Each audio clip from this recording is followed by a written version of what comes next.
বরফ কারখানা থেকে অ্যামোনিয়া গ্যাস লিক করে ছড়িয়ে পড়ল হাড়োয়ায়। এরপর গ্যাসের প্রভাবে অসুস্থ হয়ে পড়েন বহু স্থানীয় মানুষ। এমনকি তাদের মধ্যে একাধিককে হাড়োয়া হাসপাতালেও ভর্তি করা হয়। চাঞ্চল্যকর ঘটনাটি ঘটেছে হাড়োয়ার সাপপুকুর এলাকায়। স্থানীয়দের অভিযোগ, আচমকায় বরফ কারখানা থেকে অ্যামোনিয়া গ্যাস বেরিয়ে আশেপাশে এলাকায় ছড়িয়ে পড়ে। এই ঘটনার খবর পেয়ে ঘটনাস্থলে পৌঁছায় দমকলের ইঞ্জিন এবং হাড়োয়া থানার পুলিশ। অপরদিকে বরফ কারখানার মালিকের গ্রেপ্তারের দাবিতে হাড়োয়ার বেড়াচাপা রোডে রাস্তা অবরোধ করে বিক্ষোভ দেখান স্থানীয়রা। এদিকে এই বিষয়টি নিয়ে তীব্র প্রতিক্রিয়া জানিয়েছে বিজেপি। আমাদের সঙ্গে এই মুহূর্তে টেলিফোন লাইনে রয়েছে আমাদের প্রতিনিধি হাসানুজ্জামান, এই গ্যাস লিকের ঘটনায় আর কি জানা যাচ্ছে? হ্যাঁ দেখো, একেবারেই তোমাকে বলে রাখি, গতকাল রাতের ঘটনা। একটি বরফ ফ্যাক্টরি রয়েছে যেখানে হাড়োয়া বেড়াচাপা রোডের একেবারে পার্শ্বস্থ এলাকায়। সেখানে কিন্তু যে বরফ ফ্যাক্টরি রয়েছে সেখানে কিন্তু অ্যামোনিয়া গ্যাস লিক হয়ে কিন্তু বেশ কয়েকজন অসুস্থ হওয়ার খবর পাওয়া যায়। তার পাশাপাশি ইতিমধ্যে পুলিশ সূত্রে যেটা জানা গেছে, এখনো পর্যন্ত হাড়োয়া গ্রামীণ হাসপাতাল থেকে 4 জনকে চিকিৎসা করানো হয়েছে। ইতিমধ্যে খবর পাওয়ার পর দমকলের কিন্তু আধিকারিকরা তারা এসে বিষয়টি খতিয়ে দেখছে। তার পাশাপাশি হাড়োয়া ব্লক প্রশাসনের কর্তা ব্যক্তিরাও কিন্তু খতিয়ে দেখছে। ইতিমধ্যে গোটা ঘটনার কিন্তু তদন্ত শুরু করেছে হাড়োয়া থানার পুলিশ। তার পাশাপাশি স্থানীয় বাসিন্দারা তারা কিন্তু একেবারে ওই ব্যক্তির গ্রেপ্তারের দাবিতে কিন্তু হাড়োয়া বেড়াচাপা রোডে একেবারে টায়ার জ্বালিয়ে তারা কিন্তু বিক্ষোভ দেখাতে থাকে দীর্ঘক্ষণ। তারপর হাড়োয়া থানার পুলিশের আশ্বাসে তারা কিন্তু অবরোধ তুলে নেন। ইতিমধ্যে গ্রামবাসীরা কিন্তু একেবারে সরব হয়েছেন যে জনবহুল এলাকায় এই ধরনের আইস ফ্যাক্টরি, তারপরে অ্যামোনিয়া গ্যাস হওয়ার ঘটনায় বেশ কয়েকজন অসুস্থ হওয়ার খবর পাওয়ায় কিন্তু তারা একেবারে রীতিমতো উদ্বেগের দিন কাটাচ্ছেন, এমনটাই কিন্তু জানিয়েছেন।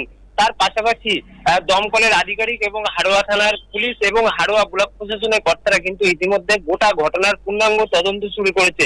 এই ঘটনায় হাড়োয়ার বিজেপি নেতা পার্থ চ্যাটার্জি বলেন, জনবহুল এলাকায় এই ধরনের ঘটনা একেবারে অবাঞ্ছনীয়। এই ঘটনায় একেবারে গ্রামবাসীদের সঙ্গে তিনি রয়েছেন। তার পাশাপাশি এই ব্যক্তির বিরুদ্ধে তদন্ত করে একেবারে আইন মোতাবেক ব্যবস্থা নেওয়ার কিন্তু আর্জি জানিয়েছেন হাড়োয়ার বিজেপি নেতা পার্থ চ্যাটার্জি। এখনো পর্যন্ত 4 জনের চিকিৎসা করানো হয়েছে হাড়োয়া গ্রামীণ হাসপাতাল থেকে, এমনটাই কিন্তু খবর জানা যাচ্ছে। সৈকত, ধন্যবাদ হাসানুজ্জামান। বরফ কারখানা থেকে অ্যামোনিয়া গ্যাস লিক করে ছড়িয়ে পড়ে হাওড়ার, এতেই ব্যাপক চাঞ্চল্য। গ্যাসের প্রভাবে অসুস্থ হয়ে পড়েন বহু স্থানীয় মানুষ, এমনকি তাদেরকে হাসপাতালেও ভর্তি করা হয়েছে। স্থানীয় মানুষদের অভিযোগ, আচমকায় বরফ কারখানা থেকে অ্যামোনিয়া গ্যাস বেরিয়ে আশেপাশের এলাকায় ছড়িয়ে পড়ে। ঘটনাস্থলে পৌঁছায় দমকল এবং হাড়োয়া থানার পুলিশ।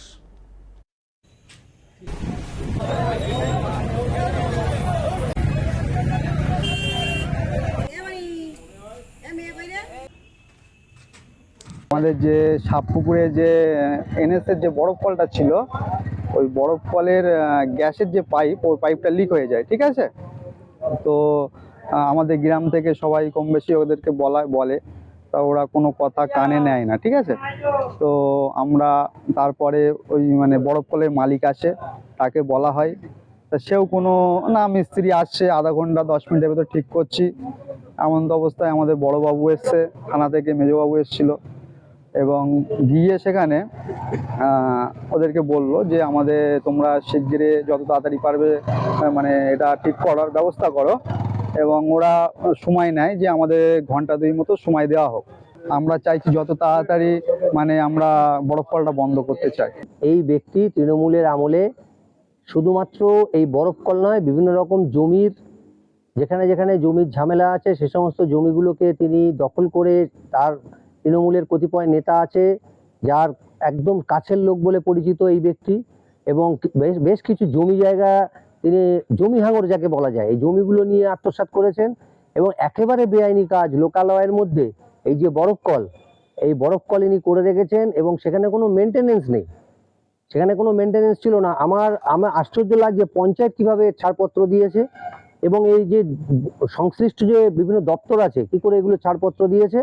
আমি হাড়োয়া থানার যে ভারপ্রাপ্ত আধিকারিক আছেন, ইনি যথেষ্ট মানে বিভিন্ন কাজ করছেন, খুব ভালো কাজ করছেন। আমি ওনার কাছে অনুরোধ করব যে আমার দলের তরফ থেকে যে এই ব্যক্তিকে ইমিডিয়েট তাকে আইনের আওতায় আনা হোক, এবং এই যে কিছু মানুষ এই হসপিটালাইজড হয়েছে এবং তাদের অ্যামোনিয়া গ্যাসের প্রভাবে তাদের শরীরে যে বিভিন্ন রকম যে পার্শ্ব প্রতিক্রিয়া দেখা দিয়েছে, এর থেকে এই যে এর জন্য যে সম্পূর্ণ এই ব্যক্তি দায়ী এবং এর উপযুক্ত শাস্তি দেওয়া হোক।